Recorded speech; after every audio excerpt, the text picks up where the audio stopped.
는 퍼펙트 사랑에 대해서 말씀을 드렸습니다. 그런데 이 퍼펙트 사랑이란 완전한 사랑이지요. 우리가 사랑을 목표할 때에 조건적인 사랑, 필레오, 스톨게, 에로스 그 사랑에 머무르지 말고 무조건적인 하나님의 사랑, 아가페를 목표하라, 지향하라. 그게 그러니까 우리의 수준을 좀 높이자는 겁니다. 그래야 세상을 품을 수 있고 세상을 사랑할 수 있어요. 하나님을 사랑하고 이웃을 사랑하는데 이웃을 사랑하려고 하면은 조건적 사랑 가지고는 안 됩니다. 사랑이 안 돼요. 벽을 넘지 못해요. 그러나 아가페가 있으면은 이웃은 심지어는 핍박자, 원수까지도 품어낼 수 있고 변화시킬 수 있는 그런 능력이 있는 줄 압니다. 오늘은 영광스러운 승리, 넉넉한 승리, 온전한 승리에 대해서 말씀을 드리고자 합니다. 인생은 전쟁터와 같습니다. 승리해야 합니다. 반드시 승리해야 합니다. 그런데 누가 모릅니까? 다 승리해야 된다는 것과 승리하고자 하는 소원이 있지요. 그래서 최선을 다하죠. 그러나 그 승리는 우리의 힘만으로는 안 된다는 사실 우리가 너무 잘 알잖아요. 그래서 하나님의 사랑, 하나님의 은혜가 함께 주셔야 된다는 거예요. 그래서 하나님 함께 해주셔야 된다는 그 믿음, 또한 하나님과 합력함으로 말미암아 이루어지는 그 역사가 혼자 승리를 가져온다는 사실을 기억하시고 우리의 삶에서 이제는 지는 자가 아니라 이기는 자로 사시기를 주의 이름으로 축원합니다. 네, 성도는 이기는 자, 야곱이 아니고 뭐라고요? 이스라엘. 근데 저희들은 영적으로 야곱이 아니라 이스라엘입니다. 이기는 자입니다. 반드시 이겨야 합니다. 미국의 시인이었던 헤니 워즈워드 롱펠로우라는 사람이 있습니다. 이 사람이 쓴 시 인생 예찬이라는 그런 시 중에 한 소절을 소개하려고 합니다. 인생의 거친 야영지에서 말 못하며 쫓기는 짐승이 되지 말고 이기는 영웅이 되라. 그런 시가 가슴에 와닿습니다. 우리는 쫓기는 인생이 아니라 어떻게요? 이기는 영웅이 되라. 우리 한번 격려하시고 축복하십시다. 이기는 영웅이 되십시다 하고 옆 사람한테 영웅이 되십시다.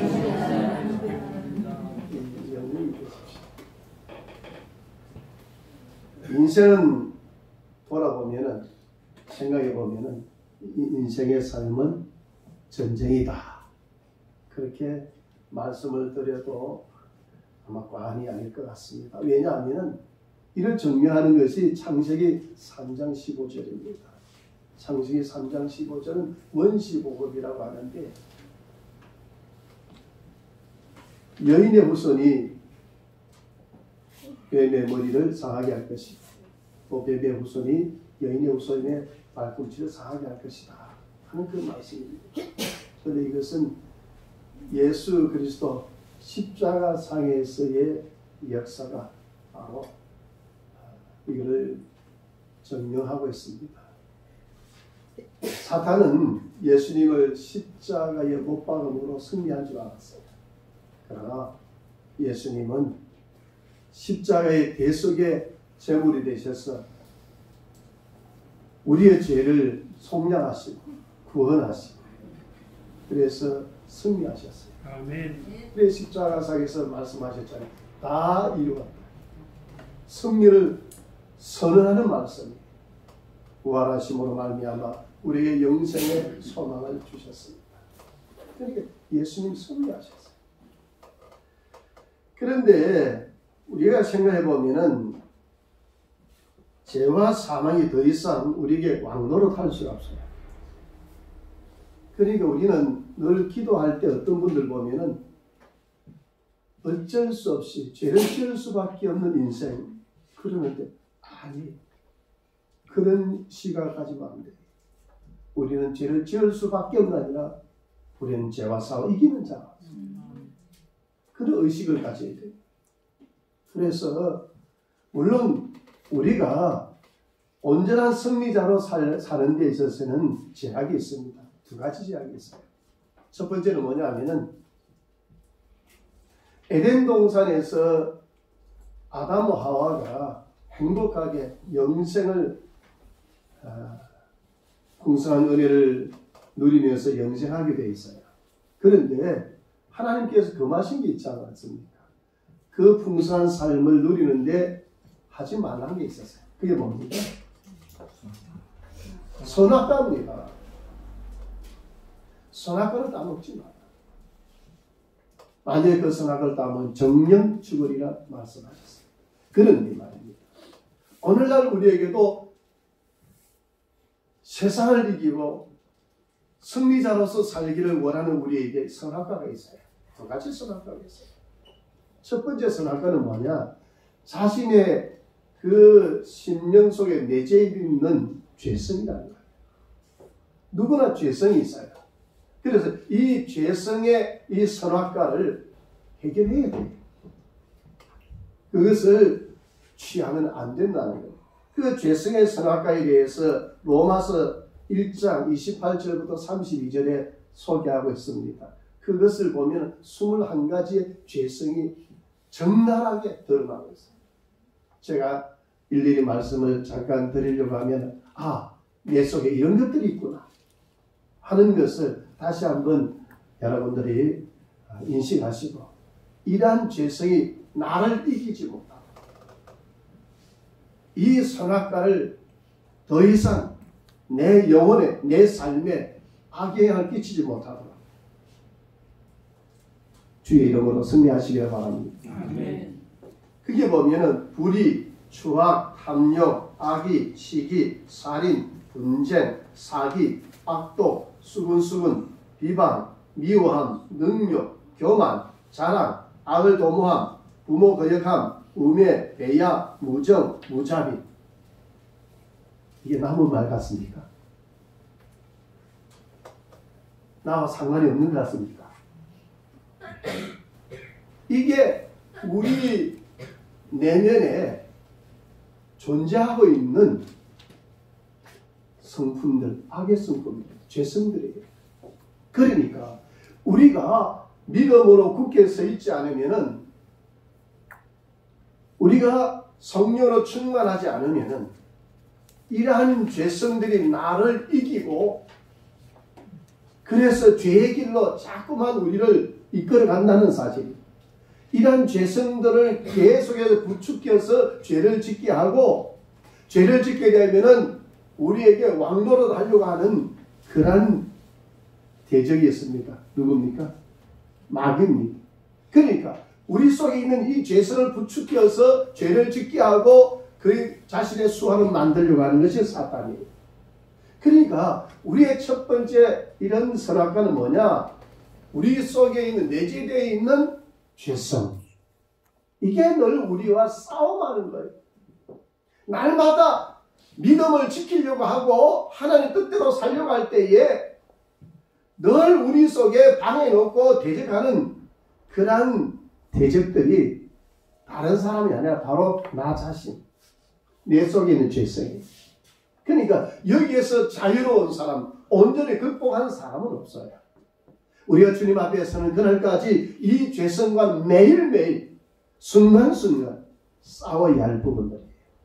그래서 첫 번째 선악과는 이 부분이고, 두 번째는 우리가 살고 있는 이 세상, 세속이에요. 세상. 이것은 뭐냐면은 하나님의 신성을 거부하는, 하나님을 거부하는 거예요. 하나님을 불신하고 대적하고 거부하는 이 폐역의 세상을 바로 세속이라고 합니다. 이 세속이 바로 우리의 삶에 있어서 나타나는 선악과예요. 이걸 극복해야 돼요. 이 재 속에 빠지지 말아야 되고 물들지 말아야 돼요. 그러니까 우리는 선한 싸움은 이 두 가지 싸움은 늘 싸움이에요. 죄성과의 싸움이고 세속과의 싸움이에요. 그래서 이 싸움에 승리할 때만이 우리는 온전한 자유와 평안을 누리게 되고 또한 하나님 주시는 그 영광의 풍성함을 우리의 삶 속에서 누리게 될 줄로 믿습니다. 하나님 나라는 이 모든 것을 싸워서 이기는 나라예요. 그리고 그 나라는 갈라디아서 5장에서 나오는 성령충만 사랑과 희락과 화평과 자비와 충성과 온유와 절제 이런 열매가 있는 나라가 하나님 나라예요. 할렐루야. 그래서 항상 기뻐하라 쉬지 말고 기도하라 범사에 감사하라고 하는 말씀은 이런 측면에서 본다면 죄성과 이겨라. 그리고 세속과 싸워서 이겨라.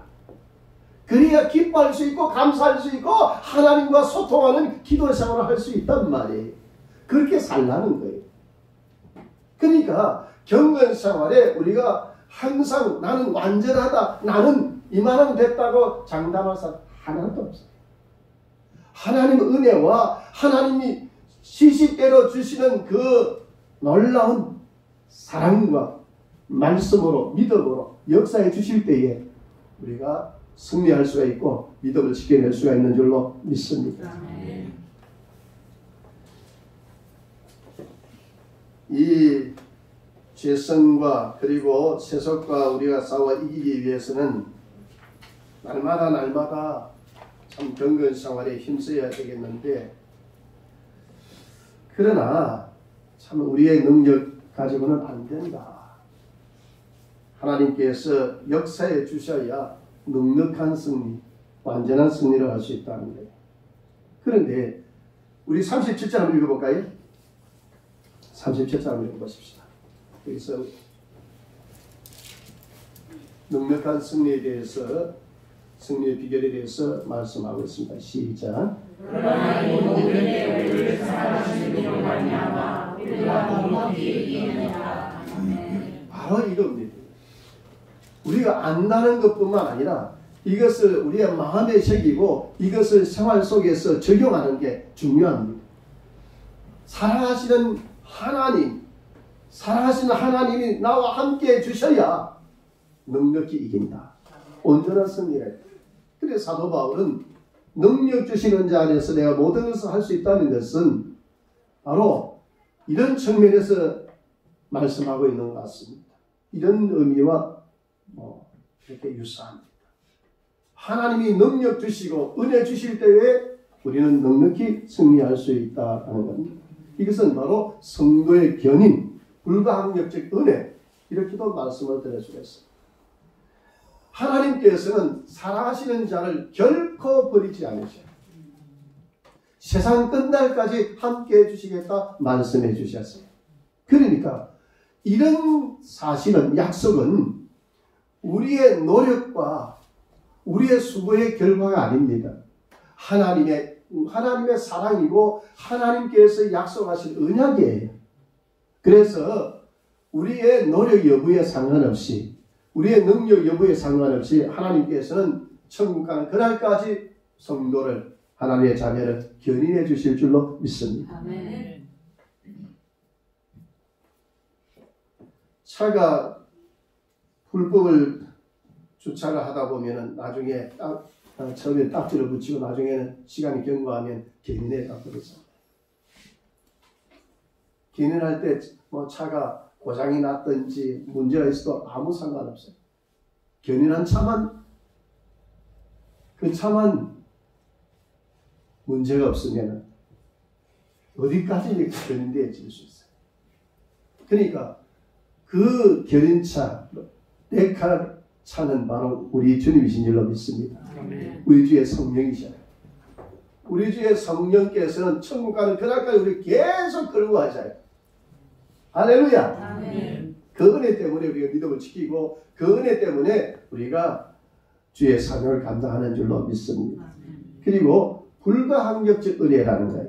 이것은 뭐냐면은 내가 은혜 받아야 되겠다 해서 그런 게 아니라 하나님은 그 사랑하는 자에게 은혜 주시려고 얼마나 우리에게 때로는 강권적으로 꿈을 얻어 또 아니면 생각 속에서 자연 만물을 통해서 하나님 은혜를 주셔요. 그래서 내가 하나님의 사랑받는 자녀구나. 하나님 나를 사랑하시는구나. 하나님 나를 버리지 않으셨구나. 나와 함께 하시는구나. 그 사실을 깨닫게. 그러니까 하나님 말씀을 통해서 예배를 통해서 우리 은혜를 받지만은 또 자연 만물을 통해서 때로는 꿈을 얻어 하나님의 다양한 방법으로 우리에게 필요한 은혜들을 공급하시기를 원하셔요. 할렐루야. 아멘. 이게 불가항력적 은혜. 사랑하는 자에게 이런 은혜를 주셔요. 그러니까 아이가 밥을 먹지 않으려고 하고 또 몸이 건강하지 못하면 누가 애 같아요? 엄마가 애 같아요. 아빠는 안 나타나네. 엄마가 애 같아서 어쨌든 한술이라도 더 먹을 수 있도록 이렇게 얼르기도 하고 또 어떤 면에서는 보면은 뭐 나무라기도 하고 그래서 그 밥을 다 먹도록 그렇게 하나님의 사랑이 그래요. 할 수만 있는데 은혜 주시려고 할 수만 있는 대로 믿음에 든든히 서게 하시려고 이렇게 불가항력적인 수단을 통해서도 역사하시는 분이시다. 할렐루야. 아멘. 그러니까 하나님께서는 이런 사랑으로 함께 주신다. 그래서 환난이나 공고나 박해나 기근이나 적시나 위험이나 칼 어떤 것도 두려워하지 않는다. 성도는 이런 일로 인해서 넘어지거나 하나님 관계가 단절되는 게 아니에요. 그러한 위험이 있어 때로는 굴복할 수도 있지만은 그러나 종국에는 넉넉히 승리하도록 이끄시는 분이 우리 하나님이신 줄로 믿습니다. 아멘. 한 번은 모 방송국에서 백두산 호랑이를 생포하는 장면이 그 시베리아에서 백두산 호랑이를 생포하는 장면이 TV에 방영된 적이 있어요. 그런데 호랑이가 나타나자 이 개들이 사냥개들이 그냥 쏜사같이 달려가가지고 호랑이를 죽여가고 그리고 가까이 가니까 막 소리를 지르며 싸워요. 그런데 그 사냥개들이 호랑이 이겨낼 수가 없어요. 그 뭐 몇 마리 가지고는 그냥 끄떡도 없어요. 그런데도 불구하고 달려들어요. 그런데도 계속 죽여가고 싸우는 거예요. 어떻게 그렇게 할 수 있을까요? 믿는 구석이 있다 이거예요. 누가 있어요? 주인이 있어요. 그 주인은 보통 주인이 아니에요. 항상 호랑이와 만나게 되면 그 총으로 쏘아 죽이고 승리하는 그런 위대한 힘을 가지고 있는 줄로 이 사냥개들은 알고 있거든요. 그래 두려워하지 않아. 이런 일들은 뭐 우리의 생활 속에 많잖아요. 어린아이들도 평소에는 자기보다 좀 크거나 힘이 센 아이들 보면 맨날 학교에서 그냥 폭행을 당하거나 또 큰 소리 치지 못하다가도 만일에 자기 엄마가 나타나면 어떻게 해? 그때부터 사랑이 달라져요. 괜히 가가지고 그냥 시비를 걸고 막 의시되고 그래요. 평소에는 꼼짝도 못하는데 자기 엄마가 나타나니까 막 또 다른 모습을 보여요. 그렇습니다. 성도는 우리 믿는 구석이 있어요. 하나님이 사랑하십니다. 하나님 함께 하십니다. 하나님은 경륜해 주시고 하나님 불가항력 은혜를 주셔서 우리로 하여금 넉넉히 이기게 하시는 분이시다. 이 믿음이 있거든요. 이 믿음이 저와 여러분들을 승리하게 하시는 줄로 믿습니다. 어떤 경우에도 하나님께서는 우리와 함께 해주시고 그래서 세상을 이기게 하시되 넉넉히 이기게 하시는 분이 우리 하나님이신 줄로 믿습니다. 우리를 사랑하시는 이 하나님께서 주시는 특별 은혜가 있는데 세 가지를 소개해 드리려고 합니다. 첫 번째 26절 한번 읽어보십시다. 성령이 연약한 우리를 도우신다는 겁니다. 26절 한번 읽어보십시오. 이와 같이 성령도 우리의 연약함을 도우시나니 우리는 마땅히 이걸 알지없으나 오직 성령이 말씀하시고 우리를 위하여 친히 간구하시느니라. 성령은 우리의 연약함을 도우시는 분이잖아요. 그래서 우리가 하나님 앞에 어떻게 기도해야 될지 모를 때도 성령은 탄식으로 기도해 주시고, 또 우리가 연약해서 지치고 넘어질 때도 위로해 주시고 힘을 공급해 주시는 분이 성령님이셔요. 바울이 죄수의 몸으로 로마에 압송되는 그런 과정에 유로블로라는 그런 광풍을 만나게 됩니다. 그런데 유로블로 광풍을 만나서 2주간 동안에 고난을 당하는데 배가 뒤집힐 것 같고 물이 차오르고, 그래서 얼마나 그냥 그 광풍이 심했던지 낮에도 밤과 같이 깜깜해서 바람은 세게 불고 캄캄하고 그렇게 하기를 2주간 동안 됐다. 그러니까 2주간 동안 광풍으로 고생하던 그 배에 276명이 되는 사람들, 선장과 선주들, 그리고 그 호송하는 백부장 군대들, 그 많은 사람들이 276명이 있었는데 한 사람도 음식을 먹지 못할 정도 두려움에 사로잡혀 있었어요. 그때에 2주가 되었을 그때에 밤에 하나님의 사자가 나타났습니다. 사자가 나타나서 말씀하시기를 바울아 두려워하지 말라. 네가 가이사 앞에 서야겠고 또 하나님께서 너와 함께 항해하는 자를 다 내게 주었셨다. 그러니까 그 두려움에 사로잡혀 있는 배 안의 사람들을 그 향해서 하나님께서 바울에게 역사해 주신 거예요. 바울은 죄수의 신분입니다. 권세가 권위가 없습니다. 자신도 마찬가지 두렵기가 유전하지. 그런데도 불구하고 하나님이 바울에게 나타나셔서 바울아 두려워하지 말라. 내가 너와 함께 하겠다. 그리고 가이사 앞에 로마에 가게 될 것이고 가이사 앞에 서게 될 거다. 그리고 여기 있는 사람들을 다 내게 주셨다. 그러니까 그때에 바울이 일어나서 그 두려워하고 불안해하는 사람들을 향해서 외칩니다. 여러분 두려워하지 마십시오. 지난번에 하나님께서 함께 하셔서 저에게 말씀하셨어요. 여러분들 한 사람도 생명에 위협을 당할 사람이 한 사람도 없습니다. 하나님께서 다 안전을 보장하셨습니다. 저는 하나님 말씀하시고 있습니다. 그래서 바울이 그러한 하나님의 말씀을 선포하고 시간이 흘렀습니다. 여전히 광풍은 계속 부는 상황이었고 사람들을 먹지 못해서 그냥 그리고 두려움에 사로잡혀 전전긍긍하고 있는 그런 상황이었어요. 그런데 바울이 말한 대로 역사가 일어나기 시작합니다. 그 배가 그 아드리아 바다에서 헤매다가 날이 새벽 무렵에 해안 가까이 오게 된 거예요.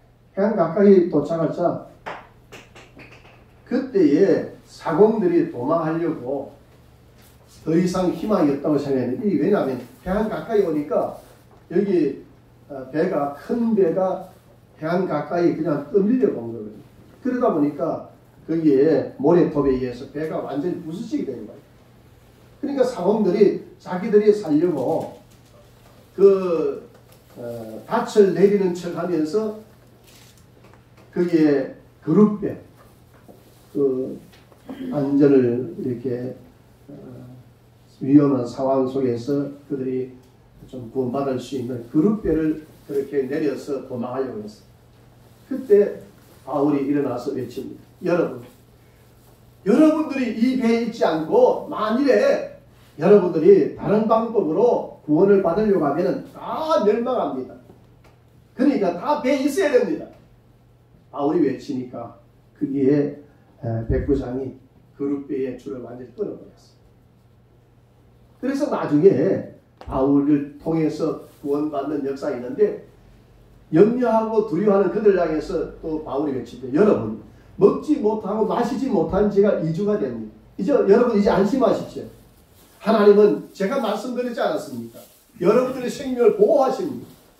그래서 한 사람도 생명에 해를 입을 사람이 없습니다.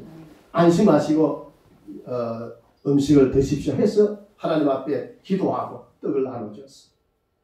제수의 신분이었지만 그 상황에서는 바로 지도자가 됩니다. 하나님이 그를 세워서 역사하신 줄로 믿습니다.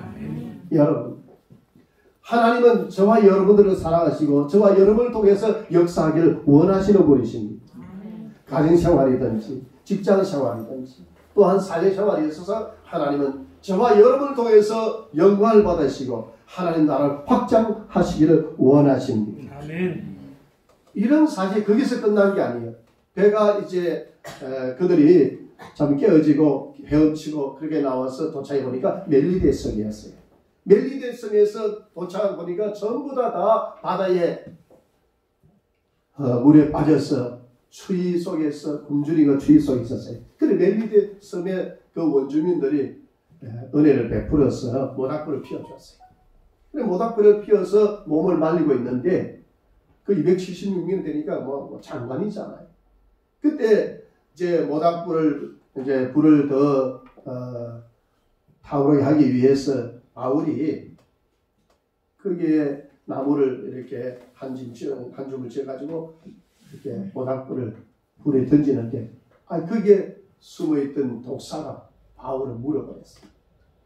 바울의 손을 물고 있는 거예요. 그러니까 원주민들이 생각하기를 이 사람은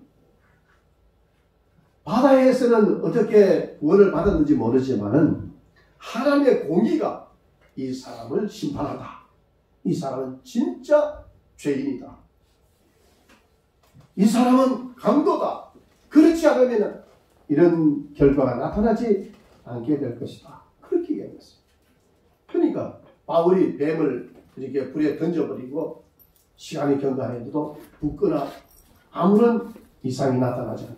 그러니까 바울을 보면서 뭐라 말했냐면은 신이다. 바울은 보통 사람이 아니라 신이다. 그러면서 바울을 존경하고 그를 통해서 크게 은혜를 베풀어 주었어요. 그들이 머무는 동안 3개월 동안 그들의 모든 생활을 보장했고 그리고 그 멜리데 섬의 추장 아버지를 치료함으로 거기에 있는 수많은 사람들이 치료받는 구원의 역사가 또 나타났어요. 여러분, 하나님은 어떤 상황 속에서도 저와 여러분들과 함께 하시는 줄로 믿습니다. 우리가 연약하다고 여러분 낙심하지 마십시오. 부족하다고 그것 때문에 두려워하지 마십시오. 왜냐하면 하나님이 우리와 함께 해주시는데 성령으로 역사하시고 다양한 방법으로 함께 하시는 줄로 믿습니다.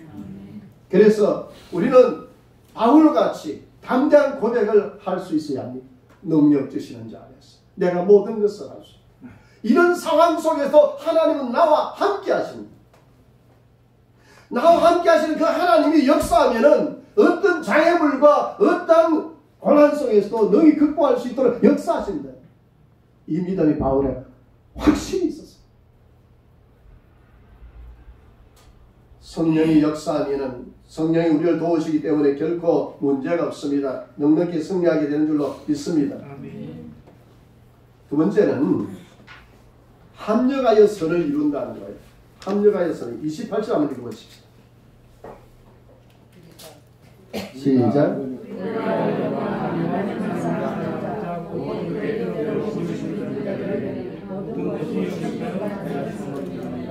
예, 하나님을 사랑하는 자와 하나님 뜻대로 부르심을 받은 자, 이것은 바로 동형적인 표현인데 하나님 사랑하는 자는 하나님께 부르심을 받은 자들이고 하나님께 부르심을 받은 자는 하나님이 사랑하시는 자입니다. 그런데 하나님이 사랑하신 자는 모든 것에 혼자 감당하도록 버려두지 아니하시고 늘 하나님과 함께 하시는 줄로 믿습니다. 이 모든 것이 합력하여 선을 이루느니라는 이 말씀의 원어적 의미는 모든 것이 선을 위해 함께 역사한다. 모든 것이 선을 위해 함께 역사한다는 말입니다. 하나님께서는 선하신 분이십니다. 하나의 성품이 선한 성품이 선하신 분이고 모든 피조물들의 목표도 선입니다. 선을 목표하여 하나님도 선하신 분입니다. 그래서 하나님의 뜻을 이루고자 할 때에 하나님께서는 하나님이 함께 하실 뿐만 아니라 자연 만물도 이 선을 위해서 협력하게 역사하십니다. 다시 말씀드릴게요. 우리가 하나님의 뜻을 이루고자 할 때, 하나님의 선한 뜻을 추구하고자 할 때에 하나님과 함께 하실 뿐만 아니라 자연 만물도 그 선한 일에 동참하기로 합니다. 아멘. 그러니까 우리가 단순히 하나님만이 아니라 자연 만물 모두가 합력해서 그 뜻을 이루도록 섭리하고 계신다는 사실이에요. 아멘. 여러분, 이 사실이 확신되어지면은 여러분들이 캄캄한 밤에 시골에 산길을 걷든지 또 아니면 뭐 바다에 배를 타고 가든지 또 공중에 비행기를 타고 가든지 늘 여러분들이 담대할 수가 있어요. 두려워하지 않을 수가 있어요. 엘리야가 승천한 후에 엘리사가 베델에 있는 선지 학교를 방문하러 올라갈 때입니다. 그때에 엘리사를 비난한 청년들이 있었습니다. 엘리야도 그렇고 엘리사도 그렇고 머리가 대머리인가 봐요. 그래가지고 그 청년들이 엘리사를 향해서 비난합니다. 대머리여, 대머리여. 올라가라. 그러니까 어떻게 보면은 뭐 당연한 단순한 말 같지만 그게 아니라 비난하는 말이에요. 선지자를 비난합니다. 그러니까 그때 엘리사가 말하기를 하나님의 이름으로 저주를 했어요. 하나님의 이름으로 저주를 하니까 어떤 역사가 있었냐면 숲을에서 암곰 2마리가 나와서 거기에 그 피난한 21명의 청년들을 다 해쳐버려요. 다 찢은 거예요. 그러니까 이건 뭘 말씀하고 있습니까? 하나님의 의를 추구하고 선을 추구하고자 하는 일에 있어서 하나님의 이름으로 저주했고 또한 앙콤이 나와서 그 일에 함께 역사에 동참하고 있다는 사실. 선을 이루는 엘리사와 선의 하나님과 선을 목표로 삼고 있는 그 자연 만물들 앙콤까지도 협력해서 이루어낸 사건이에요.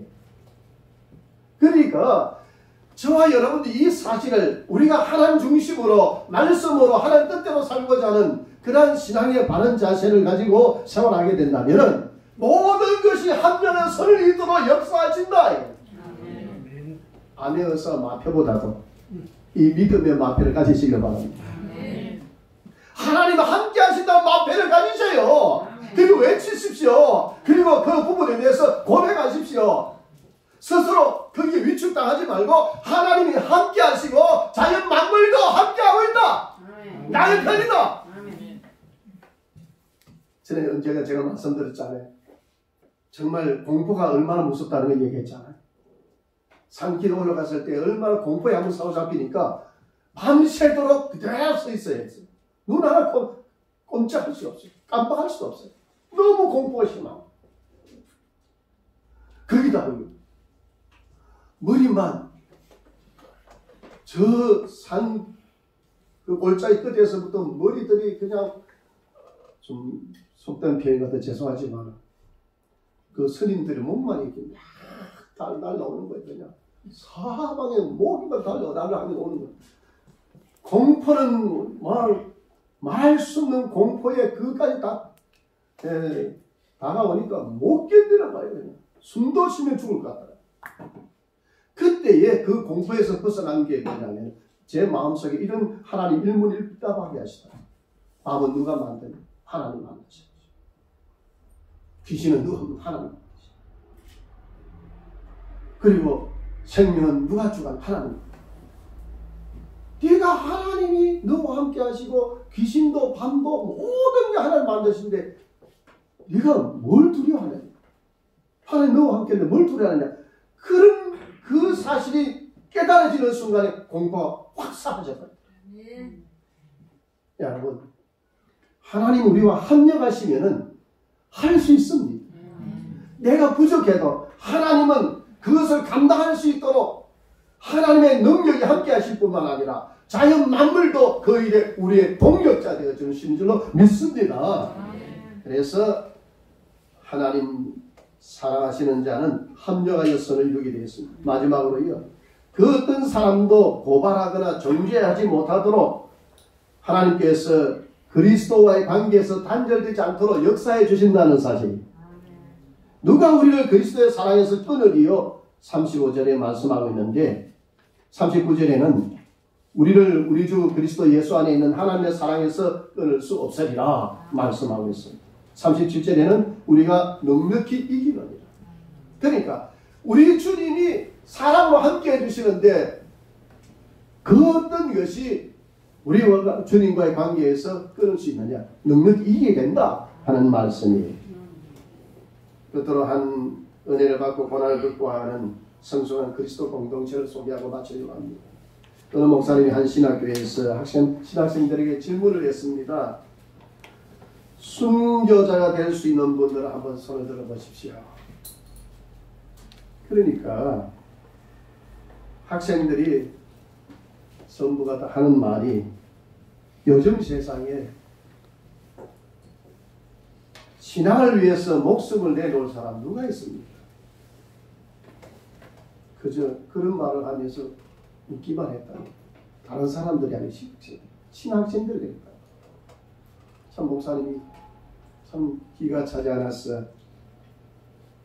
만약 이집트의 곱트 교회 성도들에게 같은 질문을 했다고 하면은 그들은 모두 확신에 가득 찬 얼굴로 손을 들었을 것입니다.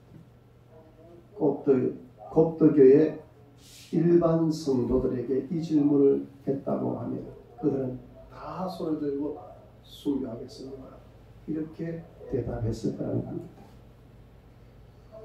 아마 여러분들이 그 이집트 곱트 교회에 대해서 들어본 적 있습니까? 잘 모르시지요? 그러면은 여러분들이 그 지난 2015년입니다. 2015년 한 영상이 그 텔레비전을 통해서 방영된 적이 있는데 그 충격적인 영상입니다. 리비아 한 해변에서 자각복을 입은 21명의 남성들이 결박된 채 총을 든 검은 복면을 한 자들에 의해서 참수를 당했습니다. 21명이 참수를 당했는데 검은 복면을 한 사람은 그들의 정체는 중동 지역을 공포로 몰아넣는 IS였어요. 그리고 주황색옷을 입은 사람들은 이집트 콥트 교회의 성도들이었습니다. 순교했던 21명의 교인들은 목사나 선교사가 아니라 리비아의 일자리를 찾아 건설 현장으로 이주한 이주 노동자였습니다. 모두 평범한 콥트 교회의 그러한 교인들이었습니다. 그 21명 중에 한 명은 콥트 교회 교인이 아니라 바로 아프리카 사람이었어요. 이 아프리카 사람은 20명이 그런 상황에서도 전부 다 부인하지 않고 묵묵히 순교하는 것을 보고 자기도 예수 믿겠다. 그 자리에서 예수 믿겠다 하고 그 자리에서 20명과 함께 순교한 사람이에요. 이 이집트로 하면은 이집트 하면 우리가 생각나는 것이 문명 발생지, 사대 문명 발생지 중에 하나지요. 그런데 나일강 그리고 피라미드 하면은 아마 여러분이 연상되는 부분이 바로 그것일 겁니다. 그래 아프리카지만은 아랍의 지배를 받으면서 언어와 신앙조차도 완전히 무슬림화 되어 버렸어요. 그런 그곳에 1400년 동안 교회가 계속해서 존속하고 있어요. 이집트를 보면 인구가 얼마냐면은 약 1억이 됩니다. 1억이 되는 인구 중에 9천만 명이 바로 무슬림입니다. 1000만 명이 바로 기독교 신자예요. 그러니까 이 기독교 신자들 14세기 동안 계속해서 믿음을 지켜왔어요.